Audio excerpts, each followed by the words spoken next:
जय हिंद साथियों, कैसे हैं आप सब। आशा करता हूं आप सब अच्छे होंगे, स्वस्थ होंगे। एक बार फिर से आप सभी मेरे साथियों का हार्दिक स्वागत है आपके अपने YouTube चैनल पर। जैसा कि आपने थंबनेल में देखा होगा, आज मैं आपको एक ऐसी शख्सियत से मिलवाने जा रहा हूं जो जिनकी कहानी अगर आप आज सुनोगे तो आप सोच भी नहीं सकते कि क्या से क्या हो सकता है। जो भी मेरे साथी अभी राजस्थान पुलिस की तैयारी कर रहे हैं इस वक्त, कहीं ना कहीं खुद को बहुत डिप्रेशन में डाल रखा है उन्होंने खुद को। और वो ये सोच रहे हैं कि मेरा नंबर पता नहीं आएगा या नहीं आएगा, मेरा सिलेक्शन कभी होगा या नहीं होगा, मेरी किस्मत में शायद गवर्नमेंट जॉब नहीं है। ये सब बातें अभी उनके दिमाग में चल रही है। तो इन्हीं सब बातों को लेकर मैं आज चर्चा करने वाला हूं महेंद्र कुमार जी से। अभी मैं इनका परिचय करवाऊंगा आपसे। जो भी मेरे साथी चैनल पे नए हैं वो चैनल को लाइक शेयर सब्सक्राइब जरूर कर दे, बेल आइकन को जरूर दबा दे ताकि आपको वीडियो का नोटिफिकेशन जल्द से जल्द मिल सके। दोस्तों, जो भी मेरे साथी कंपटीशन एग्जाम की तैयारी कर रहे हैं वो इस वीडियो को बिना स्किप किए जरूर देखना, क्योंकि कहीं ना कहीं इससे आपको लाभ जरूर होगा। और आप जब महेंद्र जी की कहानी सुनोगे तो आप कहीं ना कहीं पाओगे कि इतने स्ट्रगल के बाद में भी आदमी क्या इतनी सफलताएं प्राप्त कर सकता है। एक नहीं, दो नहीं, तीन नहीं, कम से कम 5-6 एग्जामों में इन्होंने लगातार झंडे गाड़े हैं, वो भी बहुत सी असफलताओं के बाद में। Mahendra ji, police prism YouTube channel में आपका हार्दिक स्वागत, अभिनंदन। आपने आज हमें समय दिया, इसके लिए आपका हार्दिक आभार। बहुत बहुत धन्यवाद। सबसे पहले तो मैं छोटे भाई दिनेश यादव, जो कि वर्तमान में राजस्थान पुलिस में कांस्टेबल नियुक्त है दिल्ली के अंदर, उसको धन्यवाद देना चाहता हूं कि उन्होंने पुलिस प्रिज्म के माध्यम से युवा प्रतियोगी साथियों को मार्गदर्शन देने के लिए मुझ जैसे एक साधारण आदमी को चुना है। साथियों, मैं सबसे पहले अपना परिचय देता हूं। मेरा नाम महेंद्र सिंह यादव है और वर्तमान में मैं सहायक लेखाधिकारी द्वितीय निदेशालय पेंशन एवं पेंशनर वेलफेयर डिपार्टमेंट जयपुर के अंदर पदस्थापित हूँ। साथियों, अगर यूँ तो बात करी जाए तो हमारी संघर्ष की जो ये कहानी है वो लगभग साथ साथ से शुरू हुई थी। दिनेश मेरे से एक क्लास जूनियर था, मेरे से एक क्लास सीनियर था। वैसे तो हम कभी साथ किसी स्कूल में भी नहीं पढ़े, लेकिन जब इस प्रतियोगी परीक्षाओं के दौर से जब गुजरना हुआ तो हम जैसे तैयारी करने वाले जो भी और भी प्रतियोगी साथी थे, तो धीरे धीरे सबसे परिचय होता गया और हमारा ये कारवां बढ़ता गया। और इसके अंदर हम उस दौर के जितने भी साथियों को आज जानते हैं, तो उनमें से अधिकतर जो भी साथी है वो कहीं ना कहीं अपनी जगह पदस्थापित, गवर्नमेंट सर्विस के अंदर पदस्थापित हो चुके हैं। अब मैं शुरुआत करने जा रहा हूं महेंद्र जी के साथ में कि जब इन्होंने सबसे पहले कौन सी एग्जाम की प्रिपरेशन स्टार्ट की।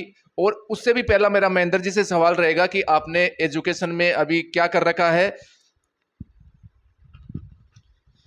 साथियों, मैंने एजुकेशन के अंदर मैंने BBA bachelor of business administration और उसके बाद में राजस्थान विश्वविद्यालय से एमकॉम बीएडीएम से एमकॉम किया। और उसी के एमकॉम करने के बाद में उसके बाद मेरा पदस्थापन जूनियर अकाउंटेंट की पोस्ट पर पीएचडी डिपार्टमेंट के अंदर हो गया था।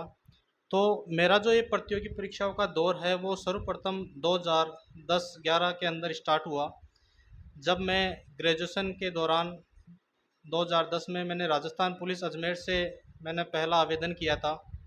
और खुशकिस्मती से उस एग्ज़ाम में मैंने पहली अटेम्प्ट के अंदर रिटर्न एग्ज़ाम पास किया। रिटर्न मैं 1 मिनट लेना चाहूंगा महेंद्र जी। साथियों, अब जो ये आपको अपने संघर्ष की कहानी बताने जा रहे हैं, जो भी मेरे साथी अभी राजस्थान पुलिस की तैयारी कर रहे हैं जिनको सफलता नहीं मिल रही है, वो इस कहानी को जरूर सुनना। महेंद्र जी के जीवन की बिल्कुल रियल लाइफ की कहानी है और मैं उस कहानी से बिल्कुल भली भांति बहुत नजदीकी से परिचित हूं।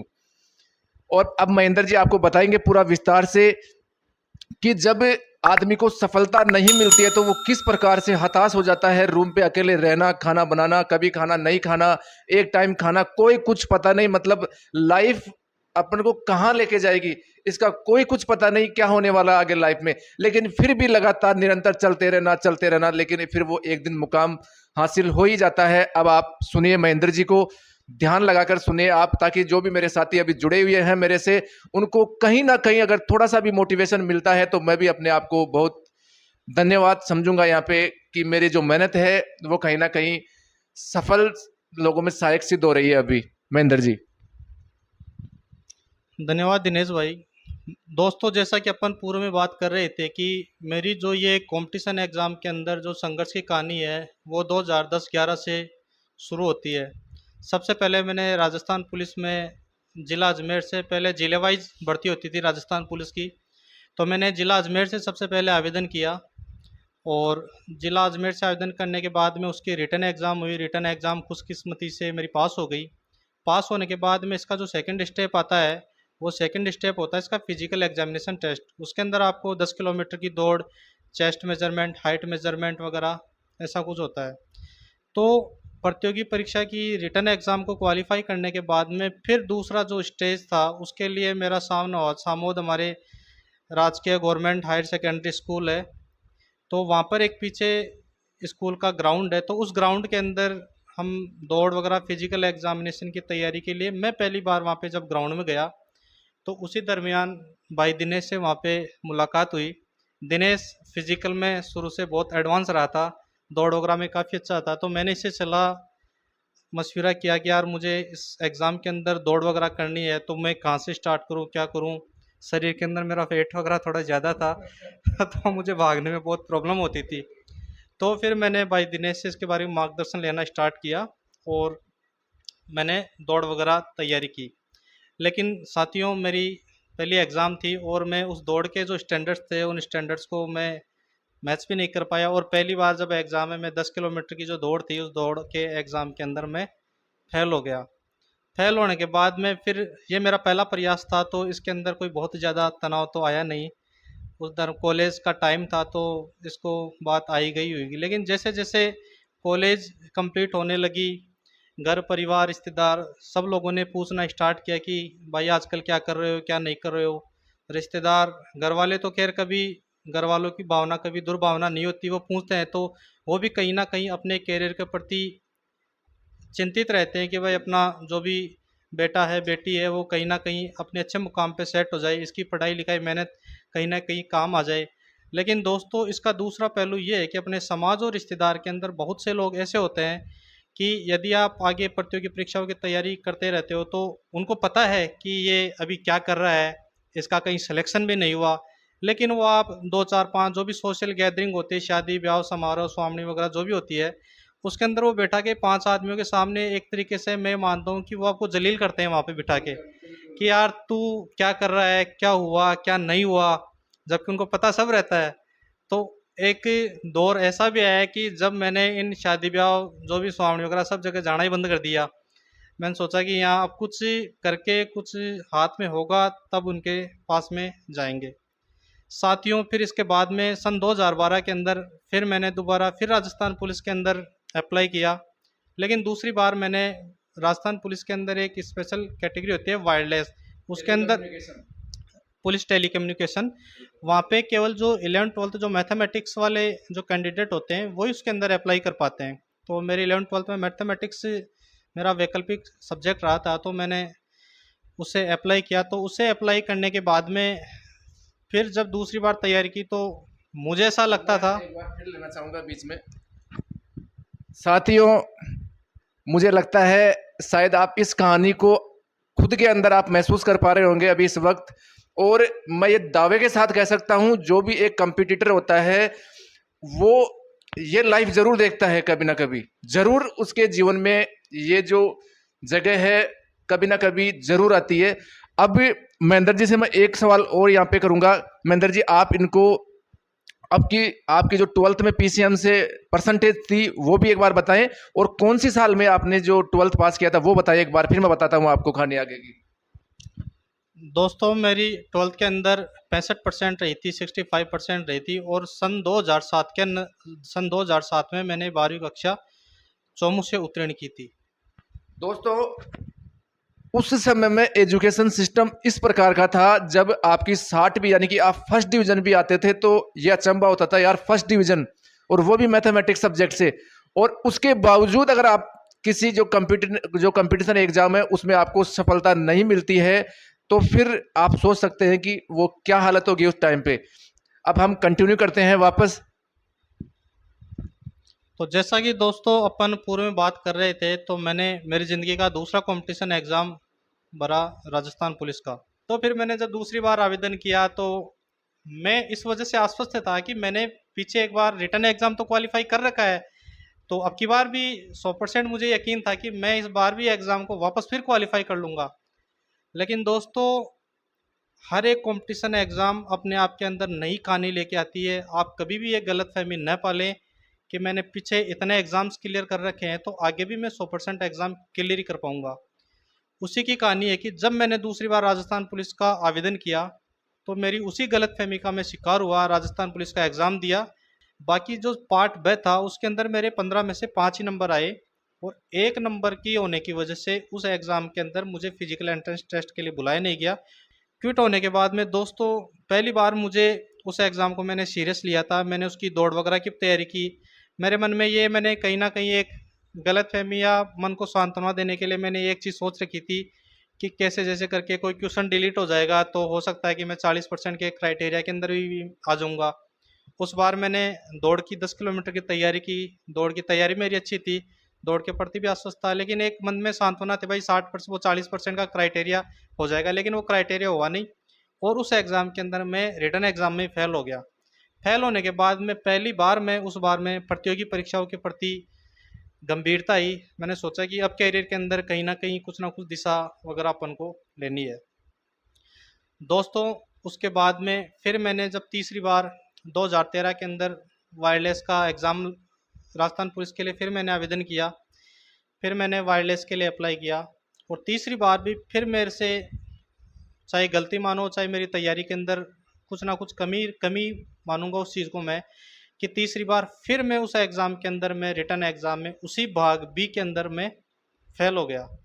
लेकिन दोस्तों, जब मैं तीसरी बार उस एग्ज़ाम के अंदर फ़ेल हुआ तो मैंने क्या-क्या गलतियाँ की, कहाँ-कहाँ मेरी कमज़ोरियाँ रही, उन चीज़ों के बारे में मैंने काफ़ी गंभीरता से काम करना स्टार्ट किया। मुझे ये पता लगने लग गया कि अपनी कमियाँ कहाँ-कहाँ हैं, अपन को किन-किन क्षेत्रों के अंदर विशेष ध्यान देना है, अपन को कहाँ क्या चीज़ पढ़नी है, क्या चीज़ छोड़नी है, क्या चीज़ अनावश्यक अपन पढ़ रहे हैं जिनका एग्ज़ाम के पॉइंट ऑफ व्यू से कोई औचित्य नहीं है और क्या चीज़ है जिनको अपन एग्ज़ाम के पॉइंट ऑफ व्यू से बहुत इंपॉर्टेंट है, जबकि उनको अपन बहुत लाइटली ले रहे हैं।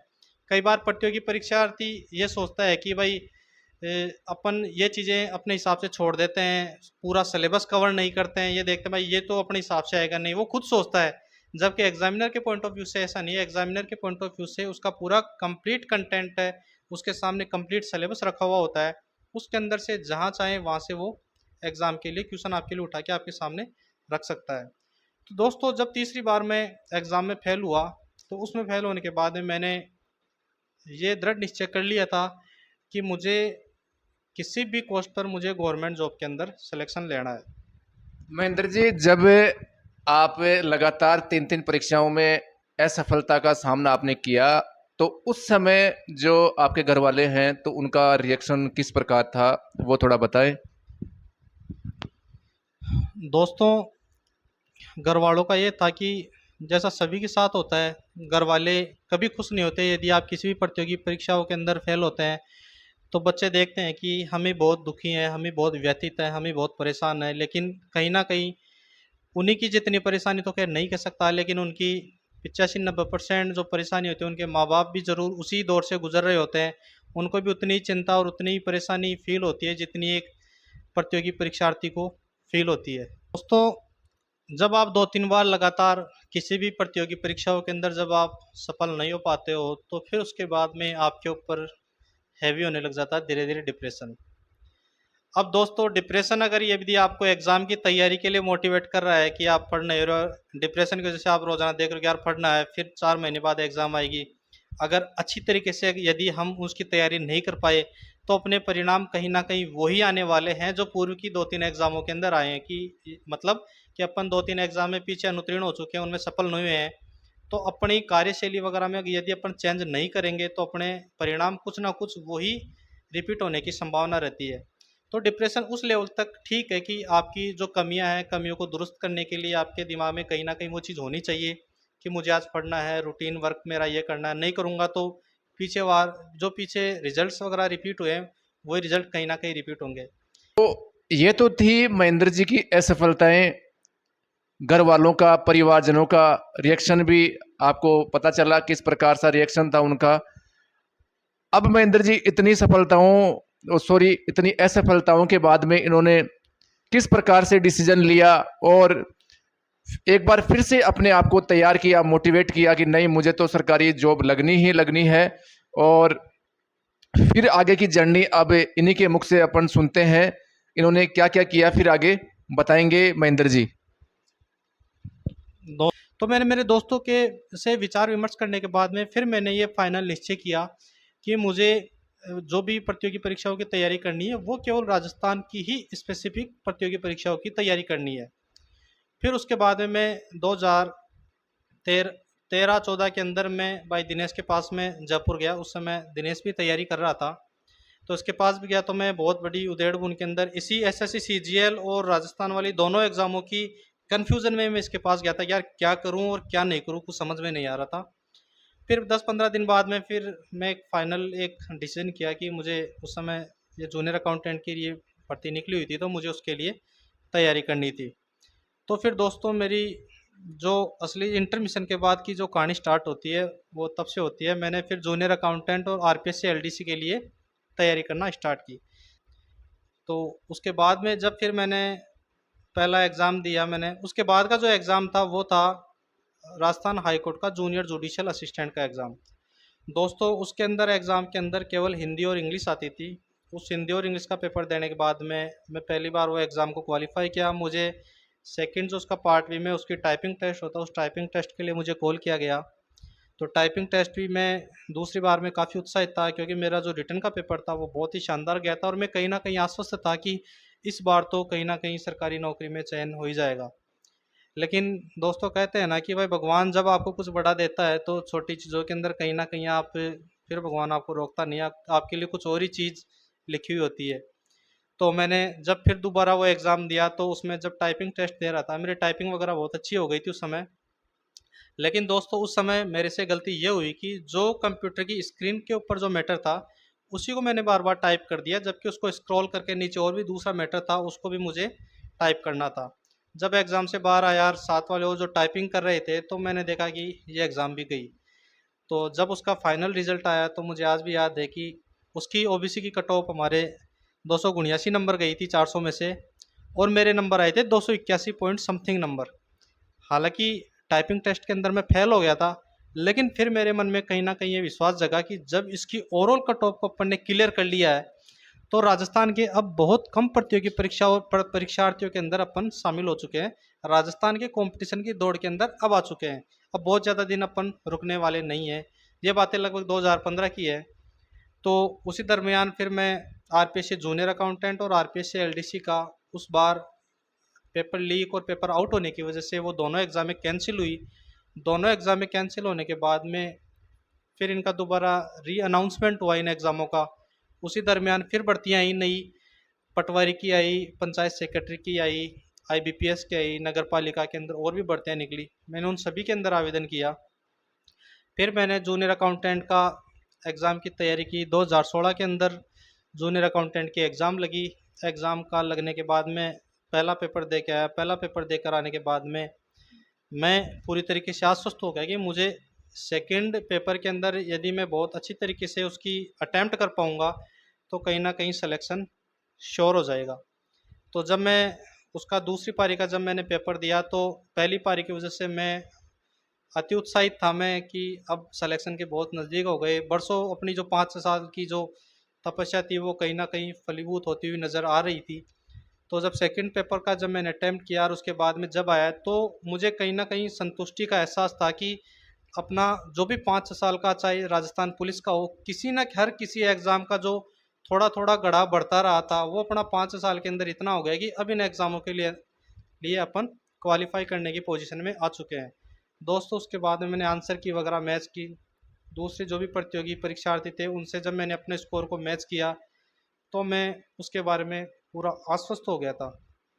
लेकिन दोस्तों जब जूनियर अकाउंटेंट की 2-3 महीने की जब मैंने तैयारी की थी, मैं आपको उसके बारे में भी विशेष रूप से बताना चाहूँगा कि जब वो तैयारी की थी, मैं जब घर से मैं जयपुर गया था तो दोस्तों मैंने सबसे पहले अपना जो फ़ोन था, फ़ोन मैं घर पे छोड़ के गया था। मैं मेरे साथ में फ़ोन भी नहीं लेके गया था। उसी दौरान मेरी एंगेजमेंट भी हो गई थी। तो एंगेजमेंट होने के मैं आपको बताऊंगा कि वहाँ जाने के बाद भी मेरी जो भी मेरा कमरा था जहाँ पे तैयारी करता था, मेरी वहाँ पर कार्यशैली क्या थी।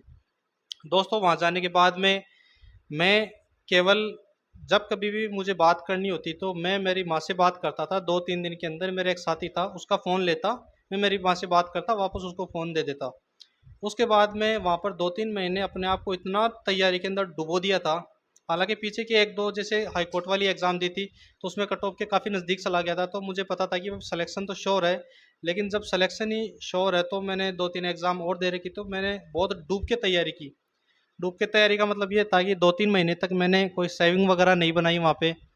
दाढ़ी बड़ी बड़ी हो गई थी, तो मैं उस तैयारी के अंदर इतना डूब चुका था। लेकिन जब एग्ज़ाम दे के आया तो घर वालों ने पूछा कि अब की बार पेपर कैसा रहा, तो मैंने उनको यही कहा था कि मेरा इस बार सिलेक्शन श्योर है। भाई दिनेश वगैरह ने भी तुरंत प्रतियोगी परीक्षा देते थे, तो पूछते थे यार अब की बार कैसा रहेगा। तो मैंने इनसे भी उस समय बात की, तो मैंने यही कहा था कि भाई इस बार मेरा लगभग पूरे पूरे चांस है, मैं इस बार निकाल लूँगा। उसका 7 नवंबर को जूनियर अकाउंटेंट का रिजल्ट आया 9-10 बजे। उस रिजल्ट आने के बाद में उस रिजल्ट की खुशी क्या होती है, खैर वो चीज़ तो शब्दों में व्यक्त नहीं की जा सकती है। वो तो या तो जो प्रतियोगी छात्र या तो वो इस चीज़ को महसूस कर सकता है, या उसके बाद में उसके जो माँ बाप जो उसके सबसे ज़्यादा नज़दीक होते हैं वो इस चीज़ को महसूस कर सकते हैं। दोस्तों, उसके बाद 23 नवंबर को मेरी उसी साल आरपीएससी एलडीसी की एग्ज़ाम लगी। उस एग्ज़ाम का ये रहा कि मेरा सिलेक्शन हो गया था। सिलेक्शन होने के बाद में जब फिर मैंने दोबारा वो एग्ज़ाम दी तो उसमें मेरा परफॉर्मेंस मेरी उम्मीद से कहीं ज़्यादा बेहतर रहा। तो मेरा आरपीएससी एलडीसी का एग्ज़ाम दिया, फिर मार्च में उसकी टाइपिंग हुई। टाइपिंग होने के बाद में मेरा उसके अंदर फाइनल सिलेक्शन हुआ। मेरी 77वीं रैंक आई और मुझे राजस्थान जो सचिवालय कैडर है, सचिवालय कैडर को एलडीसी के अंदर सबसे बेहतरीन कैडर माना जाता है, सबसे टॉप प्रायोरिटी मानी जाती है। उसमें मेरी 77वीं रैंक के साथ में दोस्तों चयनित हुआ। उसी दरमियान फिर फरवरी के अंदर मैं और दिनेश हम स्कूल के ग्राउंड में बैठे थे, ऊपर ऐसे आपस में संघर्ष के दिनों की यादें ताज़ा कर रहे थे। तो दिनेश ने कोइंसिडेंस मुझसे कहा कि यार नगर पालिका का रिजल्ट आ गया, तेरा क्या हुआ क्या नहीं हुआ। मैं भूल चुका था, पुरानी एग्जाम देकर भूल जाता था मैं। मुझे पता है भाई होना क्या, भाई फेल होते हैं हर बार है, तो इस बार ही फेल हो गए होंगे। तो दिनेश ने कहा, तो मैंने उस बार उस रिजल्ट को चेक किया, मैं उसमें रिटर्न एग्जाम में क्वालिफाई हुआ। और जब हमारी बात हुई थी तो उसके 4 या 5 दिन बाद में उसका टाइपिंग टेस्ट था। तो मेरी बात होने के बाद मैंने रिजल्ट देखा, मेरा रोल नंबर उसके अंदर मैच हो गया टाइपिंग टेस्ट के लिए। उस दिन से फिर मैंने 4-5 दिन तैयारी की। मेरी तैयारी पहले की हुई थी टाइपिंग की, तो 4-5 दिन उसकी तैयारी करने के बाद में जयपुर MNIT में उसका टाइपिंग हुआ। टाइपिंग देने के बाद मेरा नगर पालिका सेवा के अंदर लिपिक की पोस्ट पर मेरा उसमें भी चयन हुआ। और मेरी सबसे पहली जो पोस्टिंग थी वो 24 अप्रैल को नगर पालिका मुकुंदगढ़ के अंदर मैंने बाबू के रूप में वहाँ पे ज्वाइन किया। उसके 2 महीने के बाद में मैंने आरपीएससी की जूनियर अकाउंटेंट की भर्ती का वो डॉक्यूमेंट्स वेरिफिकेशन होने के बाद मुझे पहली पोस्टिंग पीएचडी में हेडक्वार्टर जयपुर जल भवन है, वहाँ पर मुझे उसका ऑफर लेटर मिला। तो फिर मैंने वहाँ पे जुलाई में ज्वाइन किया वहाँ पे। उसके बाद में दोस्तों उसी दरमियान फिर मेरी पटवारी की एग्ज़ाम मैंने दी थी, पटवारी में भी मेरा फाइनल सिलेक्शन हुआ। उसी दरमियान ग्राम सचिव, पंचायत सेक्रेटरी, ग्राम सचिव की जो एग्ज़ाम लगी थी उस एग्ज़ाम में भी मेरा फाइनल अंतिम सिलेक्शन हुआ। उसी साल मेरा आईबीपीएस की जो एग्ज़ाम लगती थी उसमें क्लर्कल लेवल पर मेरा अंतिम चयन हुआ। तो उस बार फिर वो देने के बाद में धीरे धीरे आपके साथ में, लेकिन दोस्तों इन सब के पीछे महत्वपूर्ण चीज़ ये है कि कहीं ना कहीं आपको धैर्य रखना पड़ेगा। मैंने 6 साल का पेशेंस रखा था। 6 साल में जाने के बाद में कहीं ना कहीं सफलता जाके मुझे हाथ लगी थी। मैं जो भी महेंद्र जी मेरे साथी हैं उनकी तरफ से मैं एक सवाल रखना चाहूँगा आपके सामने कि क्या है कि ग्रामीण परिवेश में कई बार ये धारणा हो जाती है कि चाहे आपके समाज के हो चाहे साथ के हो, वो जैसे आपको कई 3-4 परीक्षाओं में या और भी ज़्यादा हो जाए तो वो सफलता नहीं मिलती है, तो वो कहने लगते हैं कि जैसे अपने राजस्थानी भाषा में बोलते हैं कि भाया थारी किस्मत में तो नौकरी कोने, कोई धंधो पानी देख ले। तो ऐसे विचार क्या आपके मन में भी आए कभी, या कभी बोला किसी ने आपको? जैसा भाई दिनेश बता रहा है ऐसा मेरे साथ ही नहीं, ऐसा अक्सर अमूमन ग्रामीण परिवेश से आने वाले हर किसी प्रतियोगी परीक्षार्थी के साथ में होता है। दोस्तों उस समय मैं आपको सबसे महत्वपूर्ण चीज़ ये बताना चाहूँगा कि यदि आपके सामने ऐसी कोई बातें करता है, तो उससे महत्वपूर्ण चीज़ ये है कि आपके बारे में आपसे बेहतर कोई नहीं जानता है। यदि आपको ये विश्वास है कि मैं अब बहुत नज़दीक आ चुका हूँ, प्रतियोगी परीक्षाओं की जो डिमांड है, प्रतियोगी परीक्षार्थी से क्या चाहती है, यदि आप उस चीज़ को फुलफ़िल करने के लिए यदि आप कर सकते हो वो चीज़, तो मेरा मानना है कि आपको उस चीज़ में रुकना चाहिए। 5-6 साल का आजकल का कॉम्पिटिशन का दौर है, उस समय कई बार ये भी हो जाता है कि आपको प्रॉपर तरीके से मार्गदर्शन नहीं मिल पाता है, तो आप कहीं न कहीं उसमें चयन नहीं हो पाते। लेकिन इसका मतलब ये नहीं कि आप उसमें कमज़ोर हैं। कमज़ोर हो सकता है कि आपने ब्लाइंड तैयारी कर रहे थे, आपको पता नहीं था भाई क्या कंटेंट पढ़ना है, क्या चीज़ छोड़नी है, प्रॉपर तरीके से आपको किसी का मार्गदर्शन मिला नहीं। तो इस वजह से भी कई बार अपन गलत राह भटक जाते हैं। लेकिन जैसे आपको सिस्टम पकड़ में आ जाता है, एग्ज़ाम का जो मैटर पकड़ में आ जाता है, एग्ज़ाम की थीम पकड़ में आ जाती है, एग्ज़ाम का कॉन्सेप्ट पकड़ में आ जाता है, एग्ज़ाम का कंटेंट, एग्ज़ाम को किस तरीके से क्वालिफ़ाई करें, ऐसे और सराउंडिंग यदि अपनी संगत वगैरह अच्छी होती है, तो फिर आप एग्ज़ाम में सफल होने के आपके जो चांसेज़ है, वो बहुत-बहुत बढ़ जाते हैं। जैसा कि साथियों महेंद्र जी ने आपको बहुत सी अच्छी-अच्छी बातें आपको बताई। अब मैं 2-3 सवाल महेंद्र जी से और करूँगा। महेंद्र जी सबसे पहले एक चीज़ आप और बताइए कि जैसे कोई तैयारी करने वाला या कोई कॉम्पिटिटर होता है, उसकी तैयारी भी मुझे लगता है जो ग्रामीण परिवेश के जो विद्यार्थी हैं अमूमन उनकी तैयारी अच्छे लेवल की तैयारी होती है। लेवल की मैं बात कर रहा हूँ केवल उनके टाइमिंग की जो टाइमिंग आवर होते हैं उनके पढ़ने के बहुत बढ़िया पढ़ते हैं, मेहनत करके पढ़ते हैं बढ़िया जम के, लेकिन फिर भी उनको सफलता नहीं मिल पाती है तो वो बहुत से डिमोटिवेट हो जाते हैं, सोचते हैं यार मेरा सिलेक्शन क्यों नहीं हो पा रहा, मैं इतना पढ़ता हूँ, पूरी रात जाग जाग के पढ़ता हूँ। तो आप उनको क्या कहना चाहेंगे? दोस्तों प्रतियोगी परीक्षाओं के अंदर जो सबसे महत्वपूर्ण चीज़ है, वो ये है कि आप क्या पढ़ रहे हो, क्या नहीं पढ़ रहे हो, ये चीज़ तो डेफ़िनेटली मैटर करती ही है। लेकिन उससे भी महत्वपूर्ण चीज़ ये है कि आप जिस भी परीक्षा की तैयारी कर रहे हो, कम से कम आप उसके जितने भी प्रीवियस एग्ज़ाम के जो पेपर्स वगैरह लगे हुए हैं, आप उन पेपर्स को निकालने के बाद में आपका जैसे एक बार सिलेबस पूरा हो गया, सिलेबस पूरा होने के बाद में एक बार आप प्रीवियस ईयर के क्वेश्चंस वगैरह हैं, एक बार आप उनको देखिए। दूसरी जो सबसे महत्वपूर्ण चीज़ ये है, पहले हालाँकि ये चीज़ें चलन में नहीं नहीं थी, लेकिन आजकल जैसे ऑनलाइन टेस्ट सीरीज़ वगैरह ये आ गई है, तो आप अपने आप को चेक करने का सबसे बेहतरीन तरीका है कि आप अपनी तैयारी को चेक बहुत कम समय में चेक करने के लिए आप ऑनलाइन टेस्ट दीजिए। लेकिन बशर्ते ये है कि आपकी जो टेस्ट सीरीज़ है वो एक ऑथेंटिक होनी चाहिए। उसमें उस एग्ज़ाम की जो डिमांड है, एग्ज़ाम का जो लेवल है, उस लेवल से या तो बराबर होनी चाहिए या उससे कुछ 1 या 2 स्टैंडर्ड उससे टफ होनी चाहिए, ताकि आप उस एग्ज़ाम के लिए बिल्कुल परफेक्टली तैयार हो सको। दोस्तों महेंद्र जी ने आपको यहाँ बहुत अच्छी बातें बताई और भी उससे आपका जो जो गलतियां होती है आप क्या क्या गलती करते हैं वो गलतियां जैसे धीरे धीरे उनमें सुधार होने लगता है और एक कंपटीशन में सिलेक्शन लेने का सबसे आसान तरीका यही है जिस दिन आपकी ये छोटी छोटी गलतियां बंद हो जाएगी। जैसे आपने ऑप्शन आपको आता था क्या, आपने भर दिया क्या, आपने रोल नंबर ये भर दिया, आपको जो ऑप्शन है वो गलती से आपने देखने में मिस्टेक हो गई, हाँ वो पूछ रहा है इसमें हाँ है न है या नहीं है, ये चीज़ें आपने मिस्टेक कर दी।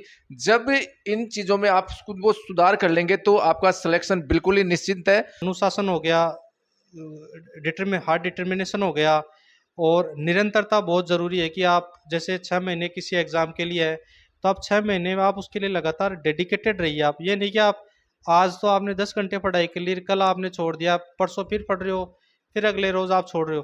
तो आप उस एग्ज़ाम के लिए एक कंटिन्यूटी बनाई रखिए। कंटिन्यूटी यदि आप बनाओगे, तो एग्ज़ाम के लिए जो भी ज़रूरी चीज़ जैसे अनुशासन हो गया, दृढ़ निश्चय हो गया, आपकी पॉजिटिवनेस हो गई, आपका एग्ज़ाम के मैटर के प्रति कंसंट्रेशन हो गया, ये सब चीज़ें अच्छी-अच्छी चीज़ें अपने आप आती जाती है यदि आप इन सब चीज़ों को फॉलो करते हो तो। दूसरी बात सबसे महत्वपूर्ण चीज़ ये है कि दोस्तों जैसे आप राजस्थान पुलिस या किसी भी प्रतियोगी परीक्षाओं की तैयारी कर रहे हो, तो ये मेरा व्यक्तिगत रूप से मानना है कि आप उस एग्ज़ाम के अंदर जो बिल्कुल फ्रेश जो जिन्होंने एग्ज़ाम को क्वालिफ़ाई किया है, जैसे मेरा मानना है कि यदि कोई मेरे से राजस्थान पुलिस के बारे में सलाह यदि लेता है, तो ये चीज़ तय है कि मेरे से ज़्यादा बेहतरीन सलाह भाई दिनेश उसको दे सकता है, क्योंकि उसने अभी हाल ही में फ्रेश फ्रेश राजस्थान पुलिस का जो पिछला बैच है, पिछले बैच का कंपटीशन इसने देखा है। पिछले बैच के कंपटीशन के अंदर इसने क्या-क्या कंटेंट पढ़ा है, इसने क्या-क्या गलतियाँ की है, क्या-क्या गलतियाँ नहीं की है, इसके पास में क्या-क्या उसके एडवांटेज थे, क्या क्या डिसएडवांटेज थे, इसकी सब चीज़ें प्लस और माइनस सब इसको पता है। यदि आप 10 साल पुराने किसी कॉम्पिटिटर से पूछोगे तो वो आपको आज के लेवल का ज़रूरी नहीं कंटेंट बता पाए। तो मेरा मानना है कि यदि कोई भी प्रतियोगी परीक्षा, किसी भी परीक्षा की तैयारी कर रहे हो, तो आप उसके जस्ट पहले वाले बैच के कोई भी साथी हो तो 4-5 साथियों से आप मिलिए। आप, मैं ये नहीं कहूँगा कि आप सिर्फ किसी एक से मिलिए, 4-5 उसी बैच में, उसके प्रीवियस बैच के 4-5 साथियों से मिलोगे तो आपको 4-5 साथियों से मिलने के बाद में उस पर्टिकुलर एग्ज़ाम के लिए आपको एक कॉमन आइडिया मिल जाएगा कि आपको इस सब्जेक्ट के लिए ये बुक पढ़नी है, इसके लिए पढ़नी है, इसके लिए पढ़नी है, इसके लिए पढ़नी है।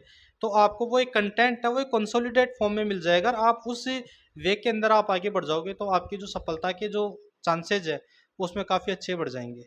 और आज अपने साथ में महेंद्र जी जुड़े, इसके लिए इनका हार्दिक आभार। आपसे भी रूबरू हुए, कहीं ना कहीं आपके जो सफलता है उसमें कहीं ना कहीं ये जरूर सहायक सिद्ध होगा। ये वीडियो को शेयर जरूर कर दे। और अब मैं वीडियो महेंद्र जी के साथ लेके आऊंगा कि जूनियर अकाउंटेंट की तैयारी आपको कम समय में किस प्रकार से करनी है, चाहे आप साइंस बैकग्राउंड से है, चाहे कॉमर्स बैकग्राउंड से है, चाहे आर्ट्स बैकग्राउंड से है, आपको किस हिसाब से अपने आप को मैनेज करना है और बिल्कुल कम समय में बिल्कुल सेलेक्टिव जो आपका सिलेबस है उसको किस प्रकार से कवर करना है। और जो भी मेरे राजस्थान पुलिस के साथी मेरे साथ जुड़े हुए हैं चैनल पे, आपको घबराने की आवश्यकता नहीं है। वो ये पहले से चीजें तय नहीं होती है, तय आपको करना पड़ता है कि आपको क्या करना है क्या नहीं करना है। तो घबराने की कभी भी आपको आवश्यकता नहीं है। ठीक है दोस्तों, मिलते हैं एक और नेक्स्ट एपिसोड में। जय हिंद, जय भारत।